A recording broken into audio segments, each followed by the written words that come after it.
Hello students, good morning everybody. D block elements जिसको हम transition metals कहेंगे, उसकी हम कुछ प्रॉपर्टीज़ स्टडी कर रहे हैं और आज का लेक्चर हम स्टार्ट करते हैं next property, that is magnetic properties.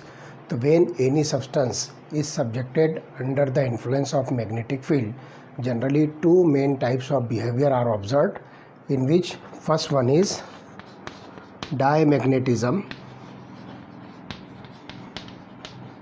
and second one is the paramagnetism. ये दो इम्पॉर्टेंट बिहेवियर आपको जो है इन्फ्लुएंस ऑफ मैग्नेटिक फील्ड में मिलेगा। अब यहाँ पर जो है ध्यान रखिए कि जो डायमैग्नेटिक सब्सटेंसेस होते हैं they are repelled by the magnetic field, while the paramagnetic substances are attracted by the applied magnetic field. और एक बात और है कि अगर कोई सब्सटेंस स्ट्रांगली अट्रैक्ट होगा मैग्नेटिक फील्ड के अंदर तो हम उसको जो है फेरोमैग्नेटिक सब्सटेंस कहेंगे। तो एक और बिहेवियर हमको मिलता है, third one, that is ferromagnetism. ध्यान रखिए, डायमैग्नेटिक सब्सटेंसेस ये जो है मैग्नेटिक फील्ड के अंदर रिपेल होते हैं। पैरामैग्नेटिक सब्सटेंस और फेरोमैग्नेटिक सब्सटेंस ये दोनों ही मैग्नेटिक फील्ड से अट्रैक्ट होते हैं, लेकिन ध्यान रखिए कि स्ट्रॉन्ग अट्रैक्शन अगर आपको उस सब्सटेंस का मिलता है तो आप उस सब्सटेंस को फेरोमैग्नेटिक सब्सटेंस कहोगे and the phenomena is called as ferromagnetism. In fact ferromagnetism is an extreme form of paramagnetism. Means ये इसी की जो है एक एक्सट्रीम फॉर्म है। मीन्स यहाँ पर आप देखोगे कि पैरामैग्नेटिक और फेरोमैग्नेटिक दोनों ही मैग्नेटिक फील्ड में अट्रैक्ट हो रहे हैं, लेकिन ध्यान रखिए कि जो एक्स्ट्रा अट्रैक्शन या पावरफुल या स्ट्रॉन्ग अट्रैक्शन अगर आपको मिलता है तो इसी पैरामैग्नेटिक सब्सटेंस को आप जो है फेरोमैग्नेटिक सब्सटेंस जो है कह सकते हो। And many of the transition metals ions are paramagnetic. तो ये जो है इसके अंदर आपको दिखना है कि जो डी ब्लॉक एलिमेंट्स या ट्रांजिशन मेटल के जो एलिमेंट्स हैं या सिंपली इनके जो आयंस होते हैं ये सब के सब जो है जनरली पैरामैग्नेटिक सब्सटेंसेस होते हैं। अब यहाँ पे एक बात जो ध्यान रखना है कि paramagnetism arises from the presence of unpaired electrons. तो यहाँ पे जो खास तौर से ध्यान रखना है कि ये जो आपको मिलेगा due to the presence of unpaired electrons. तो ध्यान रखिए कि आप जब कोई डी ब्लॉक एलिमेंट या उसका कोई आयन किसी भी ऑक्सीडेशन स्टेट का जब आप ऑब्जर्व करते हो तो उसकी जो इलेक्ट्रॉनिक कॉन्फ़िगरेशन जब देखोगे तो उस इलेक्ट्रॉनिक कॉन्फ़िगरेशन में अगर कहीं पर आपको एक सिंगल इलेक्ट्रॉन भी अनपेयर्ड दिखता है तो आपको ये कहना है कि that substance is paramagnetic in behaviour. तो यहाँ पर यह ध्यान रखना है कि each such electron having a magnetic moment associated with its spin angular momentum and orbital angular momentum. तो ये पैरामैग्नेटिज्म किस वजह से आता है, उस इलेक्ट्रॉन का स्पिन एंगुलर मोमेंटम और इसी तरह से ऑर्बिटल एंगुलर मोमेंटम, इसकी वजह से आपको उस इलेक्ट्रॉन की जो है पैरामैग्नेटिक प्रॉपर्टी जो है मिलेगी। For the compounds of first series of transition metals the contribution of the orbital angular moment is effectively quenched and hence it is of no significance. तो यहाँ पे आप देखोगे कि अगर आप जो है किसी डी ब्लॉक एलिमेंट जो फर्स्ट सीरीज़ है जिसको आप 3D ट्रांजिशन सीरीज़ कहोगे तो इसके जो है कुछ कंपाउंड्स होते हैं, तो इसके अंदर जो है contribution of orbital angular momentum जो है ये इफेक्टिवली क्वेंच होगा और इस तरह से इसका जो है कोई जनरल जो है कोई सिग्निफिकेंस नहीं होगा। For this the magnetic moment is determined by the number of unpaired electrons and is calculated by using spin only formula. तो यहाँ पर जो है आपको जो है उसकी जो मैग्नेटिक मोमेंट होगी जिसको हम म्यू से इंडिकेट करेंगे, that is calculated by spin only formula. और इसके अंदर हम जो है मैग्नेटिक मोमेंट जो है कैलकुलेट करेंगे, मैग्नेटिक मोमेंट जिसको आप म्यू से इंडिकेट करोगे, ये जो इसका सिंबल है। और इसको कैलकुलेट करने के लिए जो फार्मूला बताया गया है that is √n into bracket n+2। तो ये इसका जो है फार्मूला है, n इंटू n+2। तो ये जो है यहाँ पे आप देखोगे कि जो n की वैल्यू है, this n is the number of unpaired electrons. तो हम यहाँ पर लिखेंगे n is the number of unpaired electrons. तो यहाँ पे आप जो है देखिए कि अगर नंबर ऑफ़ अनपेयर्ड इलेक्ट्रॉन 1 है तो उसके हिसाब से आपको जो है मैग्नेटिक मोमेंट क्या मिलेगी। इसी तरह से number of unpaired electron 2, 3, 4, 5 whatever जितने भी नंबर ऑफ़ अनपेयर्ड इलेक्ट्रॉन्स होंगे वो वैल्यू यहाँ पर आएगी और उसके हिसाब से आप उसकी जो है मैग्नेटिक मोमेंट जो है कैलकुलेट करोगे। तो यहाँ पे जो है ध्यान रखना है कि इसको जो है कैलकुलेट करते हैं, जो यूनिट है that is called as Bohr magneton.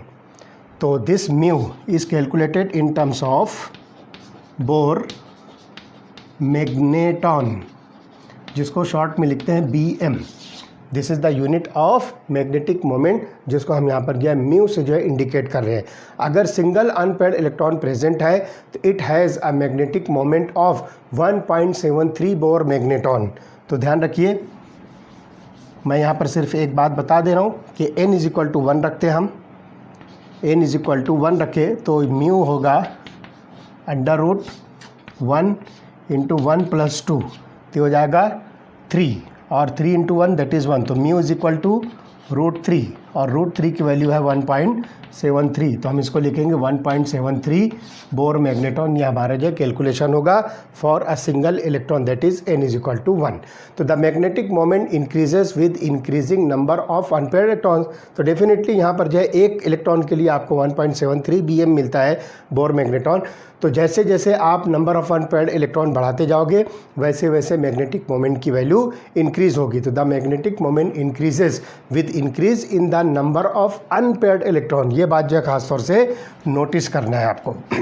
सिर्फ नंबर ऑफ़ इलेक्ट्रॉन नहीं कहना है, बल्कि आपको यहाँ पर देखना है कि नंबर ऑफ़ अनपेयर्ड इलेक्ट्रॉन अगर इंक्रीज़ होते हैं तो मैग्नेटिक मोमेंट भी इंक्रीज़ होगी, जिसमें n की वैल्यू आप जो है 1, 2, 3, 4, 5 या इवन आप 0 भी रख सकते हो।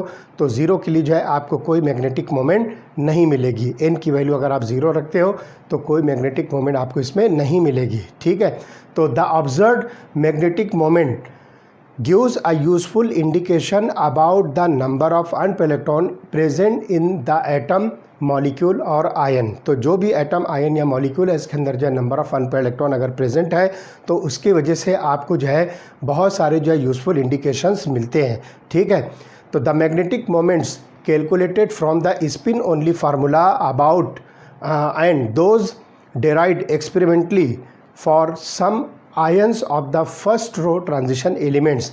These values are given in table number 8.7। तो आप अपनी बुक में टेबल नंबर 8.7 जो है निकालिए, इसको अपने सामने रखिए, इस टेबल की जो स्टडी कीजिए।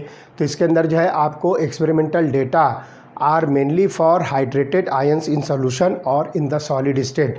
तो यहाँ पे आप देखिए कि कुछ कॉलम्स बने हुए। पहले कॉलम के अंदर जो है डिफरेंट आयंस दिए हैं, जैसे कि स्कैंडियम 3+, टिटेनियम 3+, इसी तरह से titanium 2+, vanadium 2+, chromium 2+, manganese 2+, up to Zn 2+। तो जनरली यहाँ पर जो है +2 और +3 टाइप के जो है आयंस इसमें शो किए गए हैं और इनकी आउटर इलेक्ट्रॉनिक कॉन्फ़िगरेशन शो की गई है 3d ऑर्बिटल की। तो स्कैंडियम 3+ के लिए आप देखिए d ऑर्बिटल में जो है 0 इलेक्ट्रॉन्स होंगे, तो यहाँ पर जो है अनपेयर्ड इलेक्ट्रॉन की वैल्यू जो होगी 0 होगी। और मैग्नेटिक मोमेंट जिसमें दोनों टाइप है, कैलकुलेटेड और ऑब्जर्व, ये दोनों ही जो है 0 बोर मैग्नेटॉन जो है कैलकुलेट की गई है। Because no electron is unpaired, therefore that ion is not not show any type of magnetic moment. तो आप यहाँ पे जो इसको देख सकते हो, ठीक है। इसी तरह से टिटेनियम 3+ में d ऑर्बिटल के अंदर जो है 3d ऑर्बिटल के अंदर सिर्फ एक इलेक्ट्रॉन प्रेजेंट है, तो हम यहाँ पर जो है n की वैल्यू जो है 1 लेंगे। उसके हिसाब से कैलकुलेटेड मैग्नेटिक मोमेंट आपको जो है 1.73 बोर मैग्नेटॉन दी हुई है और उसकी ऑब्जर्व वैल्यू जो है 1.75 दी हुई है। ये दो डिफरेंट वैल्यूज़ है, बहुत मामूली सा दोनों के बीच में जो फ़र्क है व्हाटएवर। तो कैलकुलेटेड और ऑब्जर्व जो है मैग्नेटिक मोमेंट शो की गई। तो उस टेबल के अंदर, टेबल नंबर 8.7 में पहला जो कॉलम है वो आयंस के लिए है, दूसरा जो है इलेक्ट्रॉनिक कॉन्फ़िगरेशन में आउटर मोस्ट ऑर्बिटल के अंदर जो है कितने इलेक्ट्रॉन जो है 3D के अंदर प्रेजेंट है, फिर उसके हिसाब से नंबर ऑफ़ अनपेयर्ड इलेक्ट्रॉन जो है कितने हैं वो दिया है। और आगे के जो है मैग्नेटिक मोमेंट के दो कॉलम के अंदर एक में कैलकुलेटेड मैग्नेटिक मोमेंट है और दूसरे में ऑब्जर्व मैग्नेटिक मोमेंट है। आप यहाँ पर जो इसको बहुत आसानी के साथ ऑब्जर्व कर सकते हो। तो स्कैंडियम 3+ में आप देखिए कि 0 नंबर ऑफ़ अनपेयर्ड इलेक्ट्रॉन है और बिल्कुल लास्ट वाला आप देखोगे कि Zn 2+ आयन, इसके पास जो है जो कॉन्फ़िगरेशन है यहाँ पर 3D आती है। तो आप देखिए स्कैंडियम 3+ अगर हम लेते हैं तो यहाँ पर जो है 3d0 मिलती है, और Zn2+ अगर हम लेते हैं तो यहाँ पर 3d10 मिलती है। तो इलेक्ट्रॉनिक कॉन्फ़िगरेशन के हिसाब से number of unpaired electron in की वैल्यू यहाँ पर भी 0 होगी और यहाँ पर भी 0 होगी। तो इस तरह से इनकी मैग्नेटिक मोमेंट आपको नहीं मिलेगी, ये आपको जो है 0 लिखना है। तो इस तरह से आप जो है बहुत आसानी से आइडेंटिफाई कर सकते हो। और उसके अलावा जो है अदर जो आयंस है उसके पास में कहीं ना कहीं जो है 1 2 3 4 5 इस तरह से जो है नंबर ऑफ़ अनपेयर्ड इलेक्ट्रॉन्स है। उसके बाद जो है फिर से वापस जो है नंबर ऑफ़ अनपेयर्ड इलेक्ट्रॉन जो है ये डिक्रीज़ होना शुरू होते हैं आप जैसे जैसे जो है एटॉमिक नंबर इंक्रीज़ करोगे, क्योंकि डी ऑर्बिटल के अंदर जो है D5 कॉन्फ़िगरेशन के बाद जो है फिर क्या होती है, पेयरिंग जो है स्टार्ट होती है। तो जैसे भी सब्सटेंस या जो है उसके आयंस आप जो है कंसिडर करोगे तो मैग्नेटिक मोमेंट उसके हिसाब से जो है कैलकुलेट होगी, जिसमें n जो है ये इंपॉर्टेंस रखता है कि कितने नंबर ऑफ़ अनपेयर्ड इलेक्ट्रॉन है। तो नो डाउट यहाँ पर आप देखिए कि जिंक में 3d ऑर्बिटल में टोटल 10 इलेक्ट्रॉन्स है, but no electron is unpaired, इसलिए यहाँ पर जो है n की वैल्यू हम 0 लिख रहे हैं। तो ध्यान रखिए n जो है ये सिर्फ नंबर ऑफ़ इलेक्ट्रॉन नहीं है बल्कि ये नंबर ऑफ़ अनपेयर्ड इलेक्ट्रॉन्स है। ठीक है, तो टेबल नंबर 8.7 पर जो है आपको ये सारी इन्फॉर्मेशन मिलेगी। तो this is about the magnetic properties. चलिए अब आते हैं formation of coloured ions. D block element जो है कलर्ड आयन जो है जनरली फॉर्म करते हैं, जबकि आप देखिए कि most of the transition metals will form the coloured compounds. तो ये देखते हैं कि फॉर्मेशन ऑफ कलर्ड आयन जो है किस तरह से होता है। तो look here, formation of coloured ions. तो कलर्ड आयंस के फॉर्मेशन का जो रीज़न क्या है, तो when an electron from lower energy D orbital is excited to a higher energy d orbital, the energy of excitation corresponds to the frequency of light absorbed। तो यहाँ पर जो ध्यान रखिए कि आपके पास जो है T2g और Eg ये दो लेवल आपके पास में है। डी ऑर्बिटल की स्प्लिटिंग होती है, किस तरह से होगी आगे हम जो है ये कोऑर्डिनेशन कंपाउंड के चैप्टर के अंदर जो है इसको स्टडी करेंगे। तो दो लेवल का जो है यहाँ पर जो ऑर्बिटल होता है डी ऑर्बिटल, इसकी स्प्लिटिंग होती है। तो 3 ऑर्बिटल वाला जो है एक सेट होगा जिसको T2g का नाम देंगे, और 2 ऑर्बिटल वाला एक सेट होगा उसको हम Eg का नाम देंगे। तो से फॉर एग्जांपल T2g के अंदर आपके पास में एक इलेक्ट्रॉन है, तो इस इलेक्ट्रॉन के ऊपर जब आप जो है किसी भी फ्रीक्वेंसी ऑफ लाइट को जो है इसके ऊपर स्ट्राइक करोगे तो some sort of energy, light energy is absorbed by this electron and this electron will promote to the higher Eg orbital। तो इसको हम नाम देंगे, तो ये यहाँ पर जो है हायर ऑर्बिटल में जाएगा और फिर एनर्जी लूज़ करके वापस से अपने जो है ओरिजिनल पोजीशन पर आएगा। तो इस प्रोसेस को हम नाम देते हैं D2D ट्रांजिशन।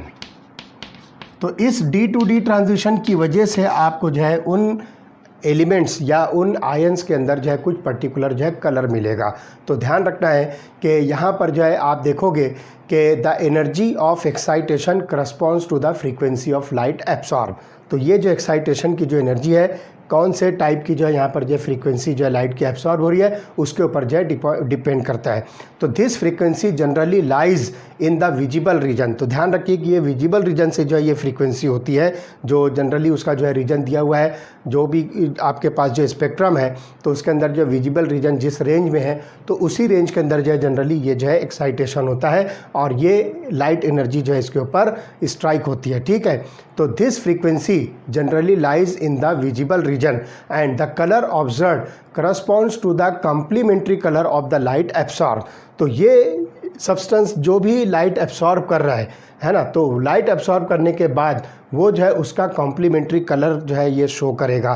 तो जितनी सॉर्ट ऑफ एनर्जी जो एब्सॉर्ब करेगा तो उसकी जो कुछ भी फ्रीक्वेंसी होगी, जब वो जो है कुछ एनर्जी जो है लूज़ करेगा तो उसकी जो क्या फ्रीक्वेंसी होगी, तो ये जो लाइट जो एब्सॉर्ब हो रही है उसका जो है कॉम्प्लीमेंट्री कलर की जो है वो जो है सब्सटेंस जो है आपको नज़र आएगा।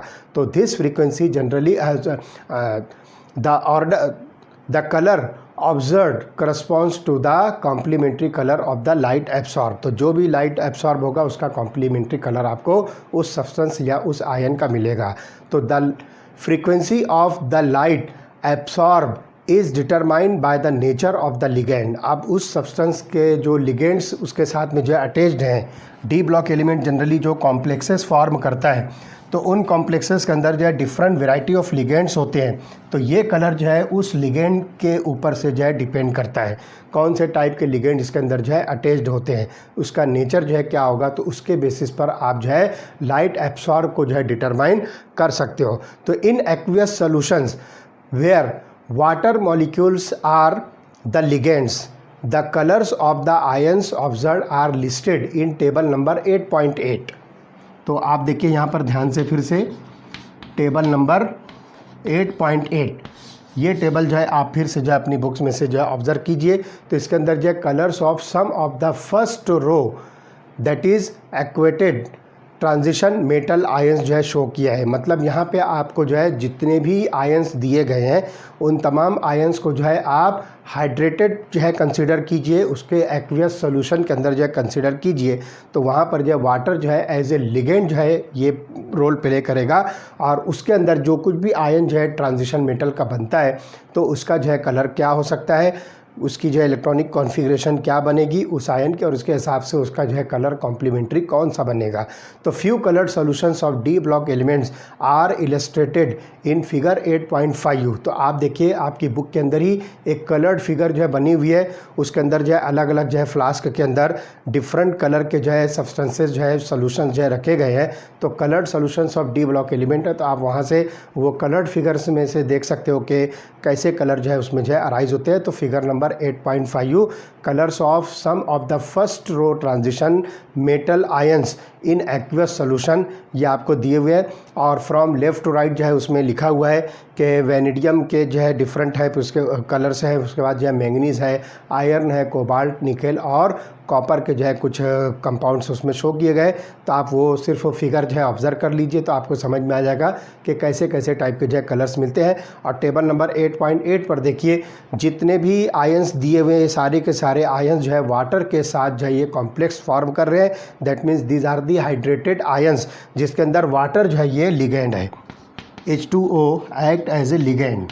अब ये लिगेंड क्या है आगे हम इसको जो है कोऑर्डिनेशन कंपाउंड्स के चैप्टर के अंदर इसको जो है डिटेल में स्टडी करने वाले हैं। ठीक है, so this is about the formation of coloured ions. तो यहाँ पे एक बात जो ध्यान रखिए कि इलेक्ट्रॉन का एक्साइटेशन सिर्फ उस वक्त होगा जब वो इलेक्ट्रॉन अनपेयर्ड है। लोअर डी ऑर्बिटल के अंदर अनपेयर्ड इलेक्ट्रॉन होगा तो वह हायर वैकेंट डी ऑर्बिटल के अंदर जो है वो ट्रांजिट होगा और फिर वापस एनर्जी लूज़ करके अपनी जगह पर आएगा। तो डी टू डी ट्रांजिशन सिर्फ उसी वक्त होगा जब अनपेयर्ड इलेक्ट्रॉन प्रेजेंट होगा और साथ ही साथ हायर लेवल का डी ऑर्बिटल भी जो है ये वैकेंट होना चाहिए। तो ये सारे रीजंस बनते हैं जो कलर्ड आयंस के फॉर्मेशन में इम्पॉर्टेंट रोल प्ले करते हैं। ठीक है, चलिए अब नेक्स्ट जो टॉपिक है वो हम स्टडी करेंगे, that is formation of complex compounds. ठीक है, फॉर्मेशन ऑफ कॉम्प्लेक्स कंपाउंड्स, जिसको आप सिंपली कोऑर्डिनेशन कंपाउंड्स भी कह सकते हो। तो most of the D block element, या समझ लीजिए कि सभी तरह के जो है डी ब्लॉक एलिमेंट्स हैं जो चारों सीरीज़ के अंदर है, इनकी एक इम्पॉर्टेंट कैरेक्टरिस्टिक प्रॉपर्टी है कि that they form the coloured compounds. तो ये बात जो है ध्यान रखिए। तो complex compounds are those in which the metal ions bind a number of anions और न्यूट्रल मॉलिक्यूल्स। तो यहाँ पर आप देखिए कि आपके पास जो मेटल है इसकी जो बाइंडिंग होगी ये जो है किसी अनायंस के साथ होगी या फिर ये कोई न्यूट्रल मॉलिक्यूल होगा। फॉर एग्जांपल आप यहाँ पर जो मेटल कोबाल्ट लीजिए, तो ये कोबाल्ट जो है किसी अनायन फॉर एग्जांपल क्लोरीन के साथ अटैच हो सकता है निगेटिवली चार्ज, या फिर ये मेटल कोबाल्ट किसी neutral molecule for example ammonia के साथ जो है अटैच हो सकता है, व्हाटएवर। तो इस तरह के जो है यहाँ पर जो है formation of the complex ion होता है या कॉम्प्लेक्स कंपाउंड्स होते हैं और इनके अंदर जो है कुछ पर्टिकुलर जो है कलर दिखता है। तो यहाँ पर जो है ध्यान रखिए, तो ये जो है मॉलिक्यूल के अंदर जो है इस तरह की जो है बाइंडिंग होती है, इस तरह की बॉन्डिंग होती है जिसमें कोई अनायन इस सेंट्रल मेटल एटम के साथ अटैच होगा या कोई न्यूट्रल मॉलिक्यूल इसके साथ में अटैच होगा। जैसे कि मैंने एग्जांपल बताया कि डी ब्लॉक एलिमेंट का एक जो है मेटल है कोबाल्ट, कोबाल्ट जो है यहाँ पे क्लोराइड आयन के साथ अटैच है, ये कोऑर्डिनेशन कॉम्प्लेक्स के फॉर्मेशन में जो है इंपॉर्टेंट रोल प्ले करेगा। इसी तरह से इस कोबाल्ट के साथ जो है अमोनिया भी अटैच हो सकता है जो कि न्यूट्रल मॉलिक्यूल है। ठीक है, तो neutral molecules giving complex species with characteristic properties, तो इनकी प्रॉपर्टीज़ जो है अदर मॉलिक्यूल से जो है थोड़ी सी हट कर है, तो they will show some characteristic properties. ठीक है, तो यहाँ पे हम जो है कुछ एग्जांपल्स आपको बताते हैं कि FeCN6 3- है ना, ये एक आयन है आपके पास में कॉम्प्लेक्स आयन FeCN6 3-। और ध्यान रखिए जितने भी कॉम्प्लेक्सेस हैं जनरली उनको हम जो है इस तरह से स्क्वायर ब्रैकेट के अंदर शो करते हैं, जिसके अंदर सेंट्रल मेटल एटम किसी निगेटिव आयन जिसको हम अनायन कह रहे हैं या किसी न्यूट्रल मॉलिक्यूल के साथ जो है बाइंड होती है और उसमें जो है सो मेनी बॉन्डिंग्स जो है आपको मिलेगी other than there normal bondings. तो जो कुछ भी इसकी जो है ऑक्सीडेशन स्टेट होगी सेंट्रल मेटल एटम की या सेंट्रल मेटल एटम की जो वैलेंसी है उससे हटकर more than the expected valency यहाँ पर जो है ये शो करेगा। तो आप देख रहे हो कि आयरन है इसके अंदर 6 साइनाइड आयन के साथ, तो यहाँ पर देखिए Cn- ये जो है 6 साइनाइड आयन के साथ में कोऑर्डिनेटेड है। तो इस तरह से ये FeCN6 3- कॉम्प्लेक्स है। इसी तरह से आप देखोगे CuNH3 2+, CuNH3 2+ आयन, तो ये कैटायनिक फॉर्म में भी आपको दिखेगा। तो कॉपर की जो एक्सपेक्टेड वैलेंसी है उससे ज़्यादा वैलेंसी आपको यहाँ पे दिखेगी। तो इसके अंदर आप देखिए कि जो लिगेंड है वो न्यूट्रल अमोनिया मॉलिक्यूल्स है, तो 4 अमोनिया मॉलिक्यूल कॉपर के साथ जो है कोऑर्डिनेटेड फॉर्म में है। तो इस कॉम्प्लेक्स मॉलिक्यूल के अंदर जो कोऑर्डिनेटेड पार्ट होगा उसको हम जनरली स्क्वायर ब्रैकेट के अंदर लिखेंगे। तो ये कुछ एग्जांपल्स हैं। इसी तरह से PtCl4 2-, PtCl4 2-, तो इसके अंदर जो आप देखिए प्लेटिनम जो है 4 क्लोराइड आयन के साथ में जो है कोऑर्डिनेटेड है। तो इस तरह के जो है कॉम्प्लेक्सेस यहाँ पर जो आपको मिलेंगे और most of the D block elements will form such type of complexes. ठीक है, तो अब आगे जो है ध्यान रखिए कि the transition metal form large number of complex compound and this is due to comparatively smaller size of the metal ion and their high ionic charges and the availability of d orbitals for bond formation। ये 3 इसके जो है important reasons हैं। सबसे पहले smaller size of their ions, दूसरा high ionic charges और तीसरा availability of vacant D orbital, जिसकी वजह से क्या करते हैं कि अपनी जो है ये वैलेंसी को जो है एक्सपांड कर सकते हैं। इसलिए यहाँ पर ध्यान रखिए कि जितने भी सेंट्रल मेटल एटम्स हैं ये अपनी एक्सपेक्टेड वैलेंसी से ज़्यादा वैलेंसी शो करते हैं। तो this is about the formation of complex compounds. ठीक है, चलिए अब आते हैं नेक्स्ट जो प्रॉपर्टी है डी ब्लॉक एलिमेंट की, that is one of the most important properties, that is the catalytic activity.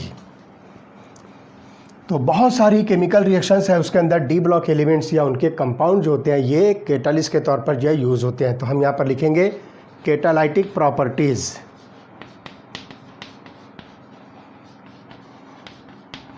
तो डी ब्लॉक एलिमेंट्स की एक इम्पॉर्टेंट प्रॉपर्टी है, तो the transition metals and their compounds are known for their catalytic activity and this activity is ascribed to their ability to adopt the multiple oxidation state and to form the complexes। ये reason की वजह से आपको जो है इन elements या इनके जो है कंपाउंड्स की कैटालाइटिक एक्टिविटी मिलेगी। ठीक है, तो अब यहाँ पर आप देखिए कि वैनेडियम पेंटॉक्साइड कॉन्टैक्ट प्रोसेस में जो है यूज़ होता है, जिसको आप V2O5 कहोगे, V2O5, this is vanadium pentoxide. तो इसके अंदर जो है वैनेडियम 5 जो है आपको मिलेगा, +5 ऑक्सीडेशन स्टेट में आपको जो है वैनेडियम मिलेगा। इसको जो है आप कॉन्टैक्ट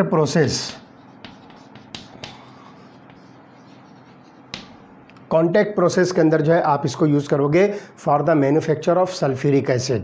तो इसके अंदर जो है वैनेडियम पेंटॉक्साइड एक कैटालिस्ट के तौर पर जो है यूज़ होता है। इसी तरह से finally divided iron in Haber's process for the manufacture of ammonia, finally divided nickel.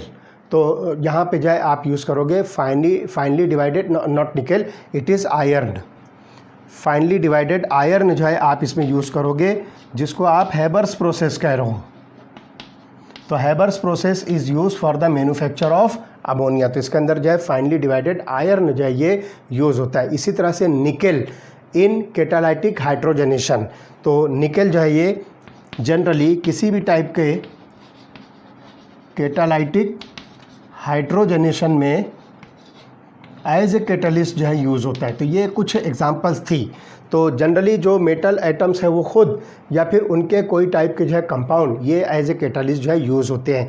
These are the some examples. तो आप देखिए कि कॉन्टैक्ट प्रोसेस में वैनेडियम 5, हेबर्स प्रोसेस में फाइनली डिवाइडेड आयरन, और इसी तरह से निकल जो ये कैटालाइटिक हाइड्रोजनेशन में एज ए कैटलिस्ट जो है इस्तेमाल होता है, यूज़ होता है।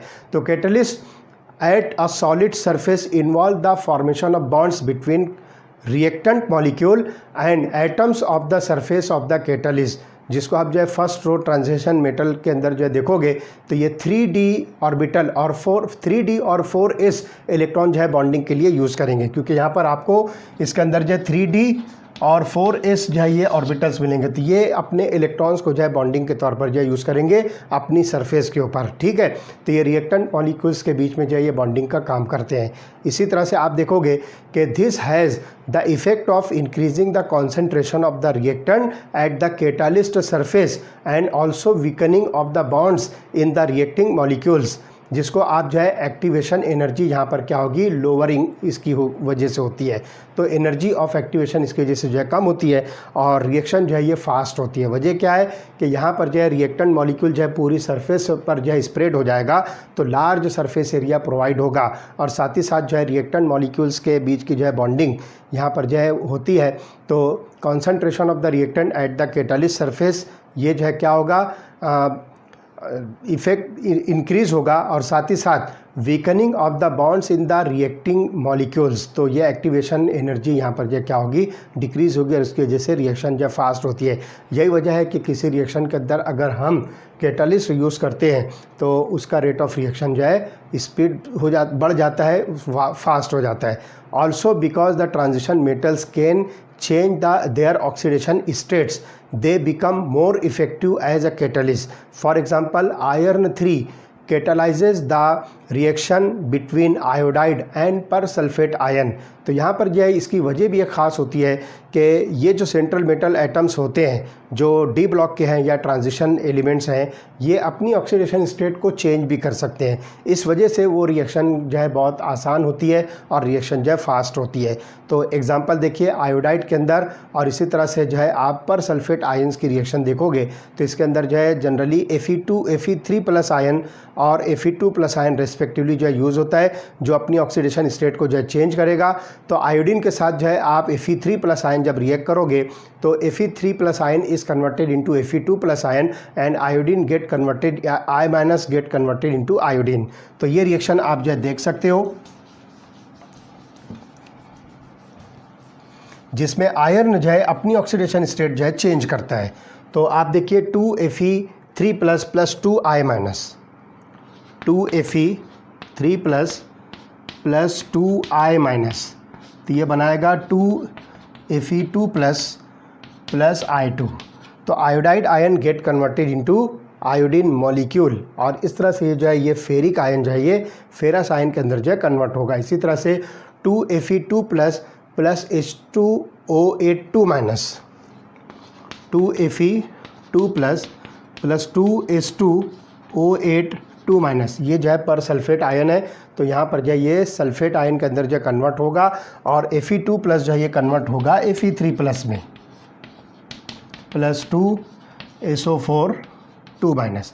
तो इस तरह से जो है ये पर sulphate ion is converted into sulphate ion and here Fe2+ is converted into Fe3+। तो इस तरह से यहाँ पर जो है ये कैटालाइटिक प्रॉपर्टी जो आपको मिलेगी, और जनरली ये मेटल की सरफेस पर होती है। और सरफेस पर आप देखोगे कि जो 3d और 4s इलेक्ट्रॉन्स हैं वो रिएक्टेंट के साथ जो है बॉन्डिंग क्रिएट करते हैं, और इस तरह से उनको जो है बहुत आसानी के साथ जो है वो रिएक्ट करते हैं। लार्ज सरफेस एरिया जो है रिएक्शन के लिए प्रोवाइड होता है, और साथ ही साथ जो है एनर्जी ऑफ एक्टिवेशन ये डिक्रीज़ होती है, और ultimately rate of reaction will become faster. अब इसके बाद जो है नेक्स्ट जो टॉपिक हम स्टडी करेंगे that is formation of interstitial compounds. तो देखते हैं इंटरस्टिशियल कंपाउंड्स किसको कहते हैं, और डी ब्लॉक एलिमेंट्स के अंदर जो ये कैसे बनता है। तो नेक्स्ट प्रॉपर्टी हम यहाँ पे जो स्टडी करेंगे that is formation of interstitial compounds. तो इंटरस्टिशियल कंपाउंड्स के फॉर्मेशन में हम जो क्या चीज़ स्टडी कर सकते हैं वो आपको मैं बताता हूँ कि किस तरह से ये एलिमेंट जो है इंटरस्टिशियल कंपाउंड फॉर्म करेंगे। तो interstitial compounds are those which are form when small atoms like hydrogen, carbon और nitrogen are trapped inside the crystal lattice of the metals. तो आप देखिए कि क्रिस्टल लेटिस मेटल के मिलते हैं,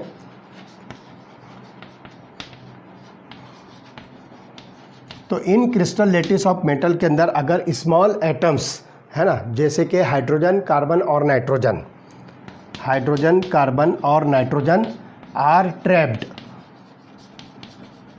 इनसाइड, ये जो है इन मेटल्स के जो क्रिस्टल लेटिस के अंदर जो है ये ट्रैप हो जाएंगे, जो स्मॉलर एटम्स है लाइक हाइड्रोजन, कार्बन और नाइट्रोजन। तो उस वक्त जो है जो कंपाउंड फॉर्म होते हैं उन कंपाउंड्स को आप जो है इंटरस्टिशियल कंपाउंड्स कहोगे। तो ये बात जो है ख़ास तौर से ध्यान रखना है। And they are usually non stoichiometric and are neither typically ionic और कोवैलेंट। तो ये बात जो है ध्यान रखना है कि ये नॉन स्टोइचियोमेट्रिक कंपाउंड्स होते हैं। इनके अंदर जो है आप देखोगे कि जो एटम्स होते हैं, जो कंस्टिट्यूएंट पार्टिकल्स होते हैं, ये प्रॉपर रेशो में नहीं होते हैं। ये जो है फ्रैक्शन में भी हो सकते हैं, वाट एवर, ये प्रॉपर रेशो में नहीं होते। तो इसको हम जो है जनरली क्या कहेंगे, दीज आर नॉन स्टोइचियोमेट्रिक।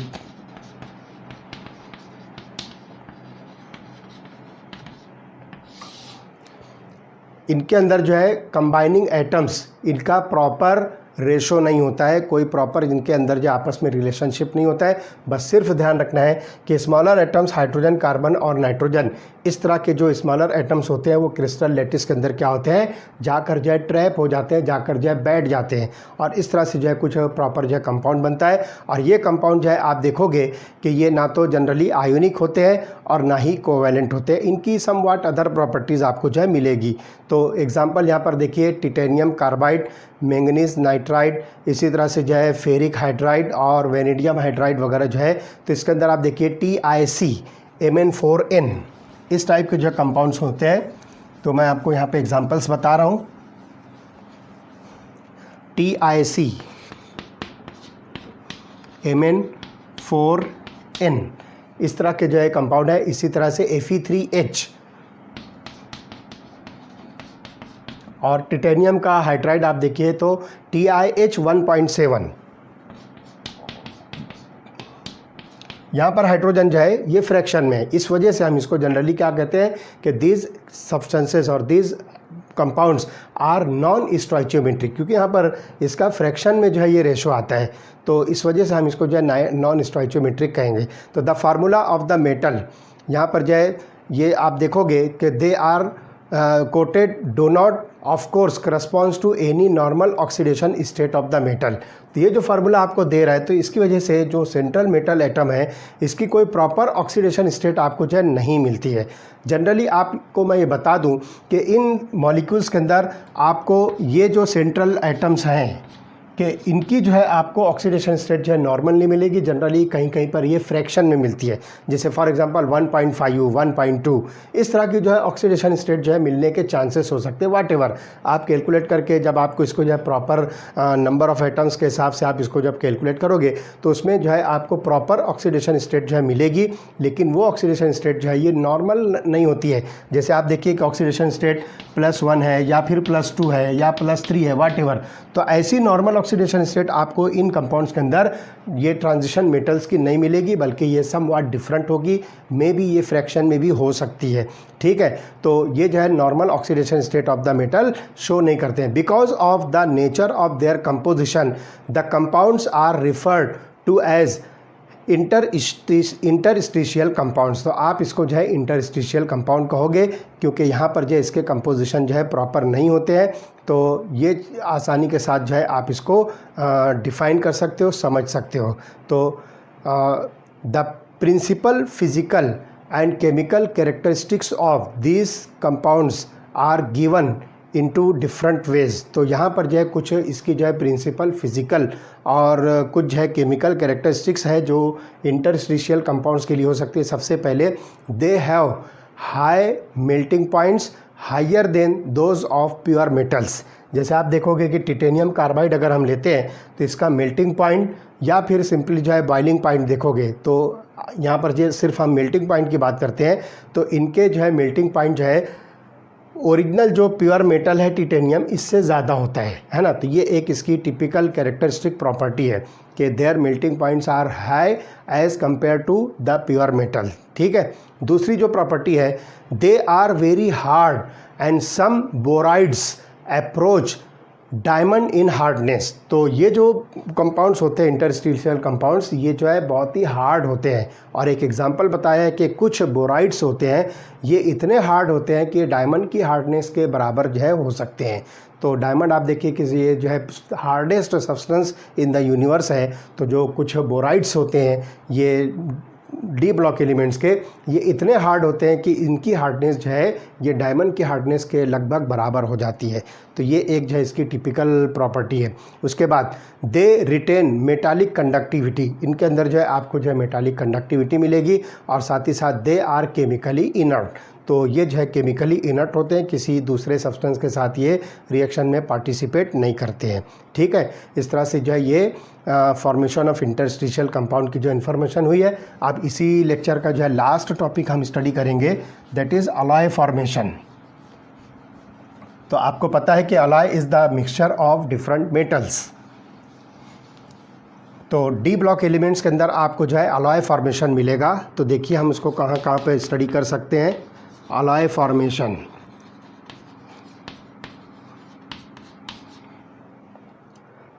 तो N alloy is a blend of metals prepared by mixing the components. तो ये जो ब्लेंड ऑफ द मेटल्स है, जिसको आप जो मिक्सचर ऑफ मेटल भी कह सकते हो, डिफरेंट मेटल्स को जो है आप मिक्स कर दीजिए अच्छी तरह से, तो वो जो कॉमन जो मिक्सचर बनेगा उसको हम जनरली अलॉय कहेंगे।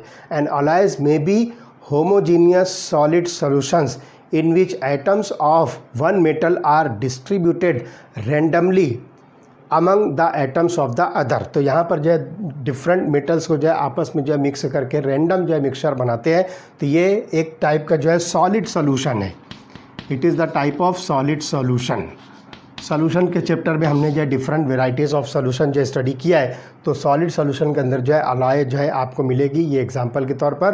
तो it is the random mixture of different metals with one another. ठीक है। तो such alloys are form by atoms with metallic radii that are within about 15% of each other. यानी ऐसे जो है मेटल्स को, हाँ ये बात जो है ध्यान रखना है कि कोई भी मेटल मिक्स करके जो है आप अलॉय नहीं बना सकते हो, बल्कि आपको ऐसी मेटल्स लेना है जिसके रेडाई जो है 15% ऑफ ईच अदर के जो है डिफरेंस से हो सकते हैं। Radii about 15% of each other, ये खास बात जो है आपको ध्यान रखना है।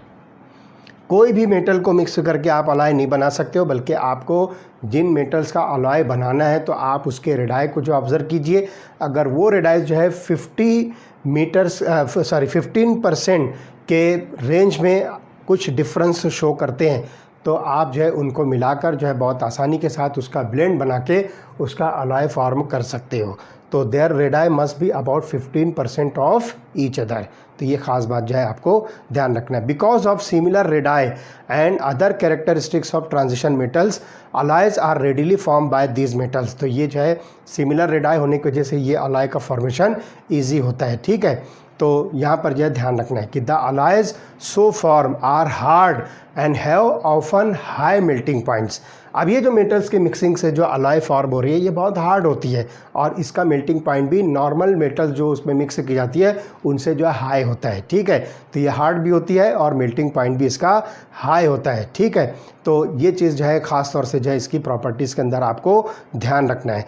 तो the best known are ferrous alloys, chromium, vanadium, tungsten, molybdenum and manganese are used for the production of varieties of steels and stainless steels। तो यहाँ पर जो है आयरन की जो अलॉयज होती है तो इसके अंदर जो है बहुत सारे जो है अदर मेटल्स, जैसे कि यहाँ पर जो है क्रोमियम है, टंगस्टन है, वैनेडियम है और मोलिब्डेनम है, ये सारे मिलाकर डिफरेंट वेराइटीज़ ऑफ स्टील और स्टेनलेस स्टील मैन्युफैक्चर करने में इन मेटल्स का जो है यूज़ होता है। ठीक है। तो यहाँ पर जो है ध्यान रखिए कि alloys of transition metals are non-transition metals. Alloys of transition metals with non-transition metals such as brass, bronze are also of considerable industrial importance. तो यहाँ पर जो ध्यान रखिए कि आपके पास में जितने भी ट्रांजिशन मेटल्स हैं, इन ट्रांजिशन मेटल के अंदर से ही आप जो है बहुत सारी मेटल को मिक्स करके अलॉयस फॉर्म कर सकते हो। इसी तरह से एक और आपके पास जो है चांस है कि आप ट्रांजिशन मेटल को किसी नॉन ट्रांजिशन मेटल के साथ भी मिक्स करके अलॉय फॉर्म कर सकते हो और उसकी कंडीशन भी यही होगी। ठीक है, तो कुछ कॉमन जो है अलॉयज़ हैं, जैसे कि आप देखिए कि brass, it is the alloy of copper and zinc. तो एक अलॉय आपके पास है brass, it is the alloy of copper and zinc. इसी तरह से जो है आपके पास में जो है bronze, it is the alloy of copper and tin. Bronze it is copper plus tin. तो इस तरह से जो है ये कॉपर जो है इसमें देखो डी ब्लॉक एलिमेंट है, और जिंक ये जो है आपको एक दूसरी जो है नॉन ट्रांजिशन मेटल आप इसको कहोगे, क्योंकि जिंक जो है डी ब्लॉक एलिमेंट है but not consider as transition metal, ये हमने स्टडी किया है। इसी तरह से टिन जो है ये आपको जो है दूसरे जो है ग्रुप से मिलेगी या दूसरे ब्लॉक से मिलेगी। ये पी ब्लॉक का एलिमेंट है जो कि नॉन ट्रांजिशन मेटल है। तो इन दोनों के जो है मिक्सचर से जो है एक स्टेबल जो है यहाँ पर जो है अलॉय बनती है जिसको हम ब्रोंज कहेंगे। तो इसका भी जो है बहुत ज़्यादा इंडस्ट्रियल इंपॉर्टेंस मिलता है। तो इस तरह से अलॉय फॉर्मेशन पर जो हमारे लेक्चर जो है कंप्लीट होता है और ट्रांजिशन मेटल्स भी यहाँ पर जो है कंप्लीट होती है। इसके बाद वाले लेक्चर में हम जो है जो इनर ट्रांजिशन एलिमेंट्स हैं जिसको आप एफ ब्लॉक एलिमेंट्स कहोगे उसको हम जो है स्टार्ट करेंगे। ओके।